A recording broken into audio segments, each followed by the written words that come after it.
Next ಇನ್ನೊಂದು protest ಬಗ್ಗೆ ಇದೊಂದು ಆರ್ಟಿಕಲ್ನ ಕೊಟ್ಟಿದ್ದಾರೆ. ಸೊ ಪ್ರೊಟೆಸ್ಟ್ ರಿಲೇಟೆಡ್ ನಮಗೇನು ಅಷ್ಟೊಂದೇನು ಇಂಪಾರ್ಟೆಂಟ್ ಆಗಲ್ಲ ಎಕ್ಸಾಮ್ಸ್ಗೆ, ಬಟ್ ಅಂದ್ರೂ ಕೂಡ ಸಿಟಿಸನ್ಸ್ ಆಗಿಬಿಟ್ಟು ನಮಗೆ ತಿಳ್ಕೊಬೇಕು ಅಂತ ಹೇಳ್ಬಿಟ್ಟು ನಾವು ಇದನ್ನು ನೋಡ್ಕೊಳ್ಳೋಣ ಒಂದ್ಸರಿ. ಸೊ ನೋಡಿ, ರೀಸೆಂಟಾಗಿ L&T ಅವರು ಒಂದು ಪ್ರಾಜೆಕ್ಟ್ನ ಮಾಡ್ಕೋಬೇಕು ಅಂತ ಇದ್ದರು. 7 ಕಿಲೋಮೀಟ್ರು ಸ್ಟೀಲ್ ಫ್ಲೈಓವರ್ ಮಾಡಬೇಕು ಅಂತ. ಸೊ 7 ಕಿಲೋಮೀಟರ್ ಸ್ಟೀಲ್ ಫ್ಲೈಓವರ್ ಮಾಡಬೇಕು ಅಂತ ಹೇಳಿದ ತಕ್ಷಣ ಅದಕ್ಕೆ ಸುಮಾರು 800 ಮರಗಳು, 800 ಟ್ರೀಸು ಕಟ್ ಮಾಡಬೇಕು ಅಂತ ಹೇಳ್ಬಿಟ್ಟು ಹೇಳಿದರು. ಸೊ ಆ 800 ಟ್ರೀಸು ಕಟ್ ಮಾಡಬೇಕು ಅಂತ ಹೇಳಿದ ತಕ್ಷಣ ಅಲ್ಲಿ ಇರುವಂಥ ಜನರು ತುಂಬಾ ಜಾಸ್ತಿ ಪ್ರೊಟೆಸ್ಟ್ ಮಾಡಿದ್ರು.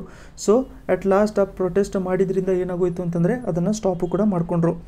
ಇವಾಗ ನಾವು ಇಲ್ಲಿ ಏನು ಪ್ಲ್ಯಾನ್ ಮಾಡಿದರೆ ಎಲಿವೇಟೆಡ್ ಕಾರಿಡೋರ್ಗೆ ಟೆಂಡರ್ ಏನು ಕರೆದಿದ್ದಾರೆ ಅದ್ರ ಬಗ್ಗೆ ಪಾಸಿಟಿವ್ಸು ಕೂಡ ನೋಡ್ಕೊಳ್ಳೋಣ, 1-2 ಪಾಯಿಂಟು, ಮತ್ತು ನೆಗೆಟಿವ್ಸು ಕೂಡ ನೋಡ್ಕೊಳ್ಳೋಣ.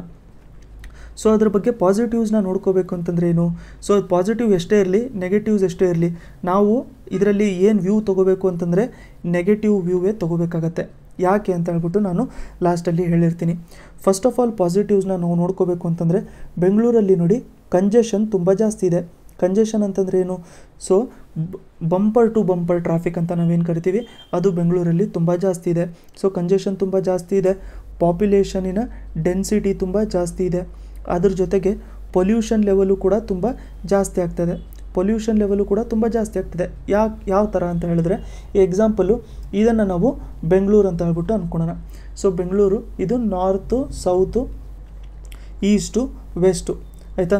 ಸೊ ಈಗ ಎಕ್ಸಾಂಪಲಿಗೆ ಹೇಳ್ತಾ ಇರೋದು ಇದು. ಈಗ ಎಕ್ಸಾಂಪಲ್ ಏನಾದ್ರು ನಾರ್ತಿಂದ ಸೌತಿಗೆ, ಈ ಕಡೆಯಿಂದ ನಾರ್ತಿಂದ ಸೌತಿಗೆ ಯಾವುದೋ ಒಂದು ಊರಿದೆ ಎಕ್ಸು. ಸೊ ಅಲ್ಲಿ ಇವ್ರು ಹೋಗಬೇಕು. ಅವ್ರು ಯಾವ ಥರ ಹೋಗ್ತಾರೆ ಅಂತಂದರೆ ಒಳಗಡೆಯಿಂದನೂ ಕೂಡ ಟ್ರಾಫಿಕ್ನ ಫಾಲೋ ಮಾಡಿಕೊಂಡೆ ಬೇರೆ ಬೇರೆ ಏರಿಯಾಯಿಂದ ಬಂದುಬಿಟ್ಟೆ ಅವರು ಹೊರಗಡೆ ಬರುವಂಥದ್ದು. ಸೊ ಅದಕ್ಕೋಸ್ಕರ ಅಂತಲೇ ನಾವು ಏನು ಮಾಡ್ಕೊಂಡ್ಬಿಟ್ಟಿದ್ವಿ ಇಲ್ಲಿ ಬೆಂಗಳೂರಲ್ಲಿ ಅಂತಂದರೆ ನೈಸ್ ರೋಡ್ ಅಂತಲೂ ಕೂಡ ಸ್ಟಾರ್ಟ್ ಮಾಡ್ಕೊಂಡಿದ್ವಿ. ಅಂತಂದರೆ ಕನೆಕ್ಟಿವಿಟಿ ಒಂದು ಕಡೆಯಿಂದ ಇನ್ನೊಂದು ಕಡೆ ಸಿಟಿಯಿಂದ ಹೊರಗಡೆನೇ ಪ್ರೊವೈಡ್ ಮಾಡ್ಕೋಬೇಕು ಅಂತ ಹೇಳ್ಬಿಟ್ಟು. ಸೊ ನಮ್ಮ ಸಿಟಿಸನ್ಸ್ಗೆ ಅದೊಂದು ಸ್ವಲ್ಪ ಬೆನಿಫಿಟ್ ಥರನೂ ಆಗೋಗ್ಬಿಟ್ಟಿತ್ತು. ಬಟ್ ಅದರ ರಿಲೇಟೆಡ್ಡು ತುಂಬಾ ಸ್ಕ್ಯಾಮ್ಗಳು ಕೂಡ ಆಗೋಗಿತ್ತು. ಯಾಕಂತಂದರೆ ಅಲ್ಲಿ ಇರುವಂಥ ಎಷ್ಟೊಂದು ನಮ್ಮ ರೈತರ ಏರಿಯಾನ ನೈಸ್ ರೋಡ್ ಅವರು ಕನ್ಸ್ಟ್ರಕ್ಷನ್ ಮಾಡೋ ಟೈಮಲ್ಲಿ ಮುಂದೆ ನಿಮಗೆ ಕೊಡ್ತೀವಿ ಅಂತ ಹೇಳ್ಬಿಟ್ಟು ಮೋಸ ಮಾಡಿಬಿಟ್ಟು ಇಸ್ಕೊಂಡಿದ್ರು ಅಂತ ಹೇಳ್ಬಿಟ್ಟು ಬೇರೆ ಬೇರೆ ಕಡೆ ಆರ್ಟಿಕಲ್ಸು ಕೂಡ ಇದೆ. ಸೊ ಇವಾಗ ಏನು ಮಾಡ್ಕೋಬೇಕು ಅಂತ ಅಂದ್ಕೊಂಡಿದ್ದಾರೆ ಅಂತಂದರೆ ಇದೇ ಥರ ಬೇರೆ ಬೇರೆ ರೀಜನಲ್ಲಿ ಸ್ಟಾರ್ಟ್ ಮಾಡ್ಕೋಬೇಕು ಅಂತ ಇದ್ದಾರೆ. ನಾರ್ತಿಂದ ಸೌತಿಗೆ ಡೈರೆಕ್ಟಾಗಿ ಕನೆಕ್ಟಿವಿಟಿನ ಕೊಟ್ಬಿಡೋವಂಥದ್ದು, ವೆಸ್ಟಿಂದ ಈಸ್ಟಿಗೆ. ಸೊ ಈ ಥರ ಕ್ವಾಡ್ರಿಲ್ಯಾಟ್ರಲ್ ಥರ ಕನೆಕ್ಟಿವಿಟಿನ ಕೊಟ್ಬಿಡೋದು. ಅಂತಂದರೆ ಹೊರಗಡೆ ಹೋಗುವಂಥವ್ರು ಬೇರೆ ರೂಟೇ ತೊಗೊಂಡು ಹೋಗ್ಬಿಡ್ಬೋದು, ಒಳಗಡೆ ಏನಾದ್ರು ಕೆಲಸ ಇರೋರು ಒಳಗಡೆ ಅಡ್ಡಾಡ್ತಾ ಇರೋರು ಅಷ್ಟೇ ಒಳಗಡೆ ಅಡ್ಡಾಡಲಿ ಅಂತ. ಇದರಿಂದ ಏನಾಗುತ್ತೆ ಬೆನಿಫಿಟ್ಟು ಅಂತಂದರೆ first of all pollution level ಕಮ್ಮಿ ಆಗುತ್ತೆ. ಯಾಕೆ ಅಂತಂದರೆ ಹೊರಗಡೆ ಹೋಗ್ತಾ ಇದ್ದರೆ ಒಂದೇ ಲೆವೆಲಲ್ಲಿ ಅವರು ಹೊರಗಡೆ ಹೋಗ್ಬಿಟ್ಟಿರ್ತಾರೆ, ಡೈರೆಕ್ಟಾಗಿ ಹೊರಗಡೆ ಹೋಗ್ಬಿಟ್ಟಿರ್ತಾರೆ. ಸೊ ಎಲ್ಲಾದರೂ ನಿಲ್ಲಿಸ್ಬೇಕು, ಟ್ರಾಫಿಕಲ್ಲಿ ನಿಲ್ಲಿಸ್ಬೇಕು, ಗಾಡಿ ಸ್ಟಾರ್ಟ್ ಇಟ್ಟಿರಬೇಕು, ಅದರಿಂದ ಪೊಲ್ಯೂಷನ್ ಜಾಸ್ತಿ ಆಗಬೇಕು. ಆ ಥರದ್ದೆಲ್ಲ ಪ್ರಾಬ್ಲಮ್ಸು ನಮಗೆ ಕಮ್ಮಿ ಆಗ್ತಾ ಇರುತ್ತೆ. ಇನ್ನೊಂದು ಕಂಜೆಷನು ಕೂಡ ಕಮ್ಮಿ ಆಗುತ್ತೆ. ಯಾಕಂತಂದರೆ ಹೊರಗಡೆ ಹೋಗೋರು ಡೈರೆಕ್ಟ್ ಹೊರಗಡೆಯಿಂದ ಹೊರಗಡೆ ಹೋಗ್ಬಿಟ್ಟಿರ್ತಾರೆ, ಒಳಗಡೆ ಅಡ್ಡಾಡೋರಷ್ಟೇ ಕಮ್ಮಿ ಜನ ಉಳ್ಕೊಂಡ್ಬಿಟ್ಟಿರ್ತಾರೆ ಅದರಲ್ಲಿ. ಸೊ ಇದರಿಂದ ಕಂಜೆಷನು ಕೂಡ ತುಂಬ ಕಮ್ಮಿ ಆಗುತ್ತೆ. ಇದರಿಂದ ಇನ್ನೊಂದು ಏನಾಗುತ್ತೆ ಅಂತಂದರೆ ಆಕ್ಸಿಡೆಂಟ್ಸು ಕೂಡ ಕಮ್ಮಿ ಆಗುತ್ತೆ, ಆಯಿತಾ. ಸೊ ಆಕ್ಸಿಡೆಂಟ್ಸು ಕೂಡ ಕಮ್ಮಿ ಆಗುತ್ತೆ. ಇದೆಲ್ಲ ಇವೆಲ್ಲ ನಾವು ನೋಡ್ಕೊಂಡಿರೋಂಥದ್ದು ಪಾಸಿಟಿವ್ಸು. ಈಗ ನೆಗೆಟಿವ್ಸ್ನ ನಾವು ಒಂದು ಸರಿ ಕನ್ಸಿಡರ್ ಮಾಡ್ಕೋಬೇಕು ಅಂತಂದರೆ ಈಗ ಇದರಲ್ಲಿ ಪೊಲ್ಯೂಷನ್ ಲೆವೆಲ್ ಏನೋ ಕಮ್ಮಿ ಆಗುತ್ತೆ.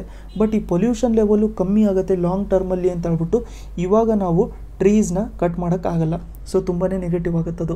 ನೋಡಿ, ಮುಂದೆ ಯಾವಾಗಲೂ ಪೊಲ್ಯೂಷನ್ನು ಕಮ್ಮಿ ಆಗುತ್ತೆ ಅಂತ ಹೇಳ್ಬಿಟ್ಟು ಇವತ್ತು ನಾವು ಗಿಡನ ಕಟ್ ಮಾಡ್ಕೊಳ್ಳೋಕ್ಕೆ ಆಗಲ್ಲ ಅದು. ಯಾಕಂತಂದರೆ ಇವಾಗಲೇ ನಾವು ಪೊಲ್ಯೂಷನಿಂದ ಬಳಲ್ತಾ ಇದ್ದೀವಿ.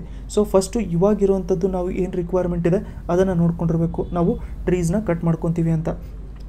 ನೆಕ್ಸ್ಟು ಕಂಜೆಷನ್ನ ನಾವು ನೋಡ್ಕೋಬೇಕು, ಇದು ಪೊಲ್ಯೂಷನ್ ಲೆವೆಲ್ನ ನೋಡ್ಕೋಬೇಕು ಅಂತಂದರೆ ಇದರಲ್ಲಿ ಸಿಟಿಸನ್ಸ್ದು ಕೂಡ ಕೆಲವೊಂದು ಕಾಂಟ್ರಿಬ್ಯೂಷನ್ ಇರಬೇಕಾಗತ್ತೆ. ಅಂತಂದರೆ ಸಿಟಿಯಿಂದ ನೀವು ಹೊರಗಡೆ ಹೋಗ್ತಾ ಇದ್ದೀರಾ ಅಂತಂದರೆ ಅರ್ಲಿ ಮಾರ್ನಿಂಗ್ ಹೋಗ್ಬಿಡಿ ಅಲ್ವಾ.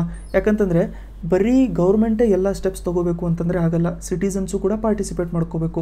ಅವ್ರಿಗೆ ಬೆಳಗ್ಗೆ ಹೊತ್ತು ಟ್ರಾಫಿಕ್ ಜಾಸ್ತಿ ಸಿಗುತ್ತೆ ಅಂತ ಹೇಳಿದ ತಕ್ಷಣ ಅವರು ಬೆಳಗ್ಗೆ ಹೊತ್ತೇ ಯಾಕೆ ಬಿಡಬೇಕು, ಅದಕ್ಕಿಂತ ಬೆಟ್ರು ರಾತ್ರಿ ಏನಾದರೂ ರಾತ್ರಿ ಟ್ರಾವೆಲ್ ಮಾಡ್ಕೋಬೋದು ಅಥವಾ ಅರ್ಲಿ ಮಾರ್ನಿಂಗ್ ಟ್ರಾವೆಲ್ ಮಾಡ್ಕೋಬೋದು. ಇದರಿಂದ ಏನಾಗುತ್ತೆ ಅಂತಂದರೆ ಒಳಗಡೆ ಕಂಜೆಷನ್ನು ಕೂಡ ಕಮ್ಮಿ ಆಗಿರುತ್ತೆ, ಅವರು ಬೇಗನೆ ಹೊರಗಡೆ ಟ್ರಾವೆಲು ಕೂಡ ಮಾಡ್ಕೊಂಡಿರ್ಬೋದು. ಮತ್ತು ಅವ್ರು ಬೇಗ ಹೊರಗಡೆ ಟ್ರಾವೆಲ್ ಮಾಡ್ಕೊಂಡಿರೋದ್ರಿಂದ ಆಕ್ಸಿಡೆಂಟ್ಸಿನ ಲೆವೆಲು ಕೂಡ ನಮಗೆ ಕಮ್ಮಿ ಆಗ್ತಾ ಇರುತ್ತೆ. ಸೊ ಇದರಲ್ಲಿ ನಾವು ಎಷ್ಟೇ ಪಾಸಿಟಿವ್ಸು ಎಷ್ಟೇ ನೆಗೆಟಿವ್ಸ್ನ ತೊಗೊಂಡ್ರೂ ಕೂಡ ಅಕಸ್ಮಾತ್ 2 ಸಿನಾರಿಯೋ ಇರುತ್ತೆ ಇದರಲ್ಲಿ. ಒಂದು, ಅಕಸ್ಮಾತ್ ಏನಾದ್ರು ಗೌರ್ಮೆಂಟು ಫೋರ್ಸ್ ಮಾಡಿಬಿಟ್ಟು ಇದನ್ನು ಕನ್ಸ್ಟ್ರಕ್ಷನ್ ಮಾಡಿದರೆ ಏನು ಸಿಟಿಸನ್ಸ್ ಯೂಸೇ ಮಾಡಲ್ವಾ ಇದನ್ನು? ಪ್ರೊಟೆಸ್ಟ್ ಮಾಡಿದವರು ಅದನ್ನು ಯೂಸ್ ಮಾಡ್ಕೊಳ್ಳೋಕೆ ಸ್ಟಾರ್ಟ್ ಮಾಡ್ತಾರೆ. ಎಕ್ಸಾಂಪಲ್ ಹೇಳಬೇಕು ಅಂತಂದರೆ ಡೆಲ್ಲಿ ಮೆಟ್ರೋ. ಡೆಲ್ಲಿಯಲ್ಲಿ ಮೆಟ್ರೋ ನಡಿಬೇಕಾದ್ರೂ ಕೂಡ ಮೆಟ್ರೋ ಕನ್ಸ್ಟ್ರಕ್ಷನ್ ನಡಿಬೇಕಾದ್ರೂ ಕೂಡ ಅಲ್ಲೇನು ಮಾಡ್ತಿದ್ರು ಅಂತಂದರೆ ಡೆಲ್ಲಿಯಲ್ಲಿ ಎಲ್ಲರೂ ಪ್ರೊಟೆಸ್ಟ್ ಮಾಡ್ತಿದ್ರು, ನಮ್ಮ ಏರಿಯಾ ಹೋಗುತ್ತೆ, ನಮ್ಮ ಜಾಗ ಹೋಗುತ್ತೆ ಅಂತ. ಬಟ್ ಇವಾಗ one of the best transport means ಡೆಲ್ಲಿಯಲ್ಲಿ ಯಾವುದು? ಮೆಟ್ರೋನೇ. ಬೇರೆಯವರು ಕೂಡ ಹೇಳ್ತಿದ್ದಾರೆ ನಮ್ಮ ಕಡೆನೂ ಎಕ್ಸ್ಟೆಂಡ್ ಮಾಡಿ ಅಂತ. ಹೇಳೋ ಮೀನಿಂಗ್ ಏನು ಅಂತಂದರೆ, ಸ್ಟಾರ್ಟಿಂಗು ಸಿಟಿಸನ್ಸು ಅದ್ರ ಬಗ್ಗೆ ಪ್ರೊಟೆಸ್ಟ್ ಮಾಡ್ತಾರೆ, ಬಟ್ ಅದಾದಮೇಲೆ ಅವರೇ ಅದನ್ನು ಯೂಸ್ ಮಾಡ್ಕೊಳ್ಳೋಕ್ಕೆ ಸ್ಟಾರ್ಟ್ ಮಾಡ್ಕೊತಾರೆ. ಈ ಥರದ್ದು ನಾವು ತುಂಬಾ ಜಾಸ್ತಿ ಎಕ್ಸಾಂಪಲ್ಸ್ನ ನೋಡ್ಕೊಂಡಿದ್ದೀವಿ. ಬಟ್ ಮೇನ್ ಏನು ಕನ್ಸಿಡರ್ ಮಾಡ್ಕೋಬೇಕು ಅಂತಂದರೆ, ಮರಗಳನ್ನ ಜಾಸ್ತಿ ಕಟ್ ಮಾಡ್ತಾರೆ, ಅದನ್ನು ನಾವು ಕನ್ಸಿಡರ್ ಮಾಡ್ಕೋಬೇಕು. ಈ ಪ್ರೊಟೆಸ್ಟನ್ನು ನಾವು ಯಾಕೆ ಪ್ರೊಟೆಸ್ಟ್ನ ಕಂಟಿನ್ಯೂ ಮಾಡ್ಕೋಬೋದು ಅಥವಾ ಯಾಕೆ ಈ ಕಾರಿಡೋರ್ನ ತರಬಾರ್ದು ಅಂತಂದರೆ, ತುಂಬಾ ಜಾಸ್ತಿ ಮರಗಳನ್ನ ಕಟ್ ಮಾಡ್ತಾರೆ. ಈಗ ಬೆಂಗಳೂರಿನ ಪೊಸಿಷನ್ನ ನಾವು ನೋಡಿಕೊಂಡ್ರೂ ಕೂಡ 8 ರಿಂದ 10 ವರ್ಷದ ಮುಂಚೆ ಬೆಂಗಳೂರನ್ನ ವಿಸಿಟ್ ಮಾಡಿದರೆ ಆ್ಯಕ್ಚುಲಾಗಿ ಗಾರ್ಡನ್ ಸಿಟಿ ಅಂತ ಹೇಳ್ಬಿಟ್ಟು ಕಾಣುವಂಥದ್ದು. ಬಟ್ ಇವಾಗ ನಾವೇನಾದರೂ ವಿಸಿಟ್ ಮಾಡ್ಕೊಂಡಿದ್ರೆ, ಇವಾಗ ಏನಾದರೂ ರೀಸೆಂಟಾಗಿ ನೀವು ಬೆಂಗಳೂರನ್ನ ವಿಸಿಟ್ ಮಾಡ್ಕೊಂಡಿದ್ರೆ ಗಾರ್ಡನ್ನೇ ಇಲ್ಲದೆ ಇರೋವಂಥದ್ದು ಸಿಟಿ ಥರ ಆಗೋಗ್ಬಿಟ್ಟಿದೆ. ಎಲ್ಲ ಕಡೆನೂ ಕೂಡ ಡೆವಲಪ್ಮೆಂಟ್ ಜಾಸ್ತಿ ಆಗ್ತದೆ, ಅದರಿಂದ ಪೊಲ್ಯೂಷನ್ ಲೆವೆಲು ಕೂಡ ಜಾಸ್ತಿ ಆಗ್ತದೆ. ಆ ಪೊಲ್ಯೂಷನ್ ಜೊತೆ ನಮಗೆ ಕ್ಲೈಮೇಟು ಕೂಡ ಚೇಂಜ್ ಆಗ್ತದೆ. ಆ್ಯಕ್ಚುಲಾಗಿ ವೆದರು ಕೂಡ ತುಂಬಾ ಜಾಸ್ತಿ ಚೇಂಜ್ ಆಗ್ತದೆ. ಸೊ ಇದು ಲಾಂಗ್ ಟರ್ಮ್ ಇಂಪ್ಲಿಕೇಶನು ತುಂಬ ನೆಗೆಟಿವ್ ಆಗುತ್ತೆ. ಶಾರ್ಟ್ ಟರ್ಮ್ ಬೆನಿಫಿಟ್ಸ್ಗಿನ ಲಾಂಗ್ ಟರ್ಮ್ ಇದು ನೆಗೆಟಿವ್ ಎಫೆಕ್ಟ್ಸು ತುಂಬ ಜಾಸ್ತಿ ಆಗ್ತಿರುತ್ತೆ.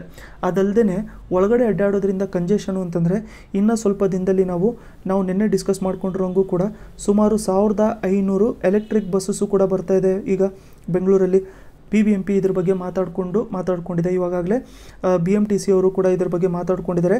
ಎಲೆಕ್ಟ್ರಿಕ್ ಬಸ್ಸಸ್ಸು ರಿಕ್ರೂಟ್ ಮಾಡ್ಕೋಬೇಕು ಅಂತ ಹೇಳ್ಬಿಟ್ಟು ಇದ್ರ ಬಗ್ಗೆ ಟೆಂಡರು ಕೂಡ ಕರ್ಕೊಂಡ್ಬಿಟ್ಟಿದ್ದಾರೆ.